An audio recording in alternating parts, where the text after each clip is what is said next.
सगळ्या नांदेडकरांना माझा नमस्कार।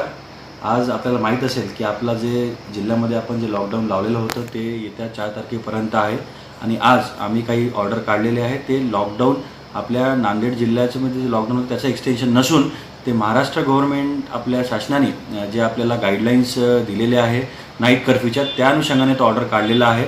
त्यामुळे काही समाजामध्ये काही लोक कन्फ्युजन क्रिएट करत आहे की जो आपल्या नांदेड जिल्ह्यामध्ये 4 तारखेपर्यंत जो लॉकडाऊन होता तो पुन्हा 15 एप्रिलपर्यंत आपण एक्सटेंड केलेला आहे। हे चुकीचं आहे। हा जो 5 तारखेपासून ते 15 तारखेपर्यंत जो ऑर्डर आहे तो गव्हर्नमेंट ऑफ महाराष्ट्र आपल्या शासनाने जो दिलेला गाईडलाईन्स आहे नाईट कर्फ्यूच्या त्याच्या अनुषंगाने ऑर्डर आहे।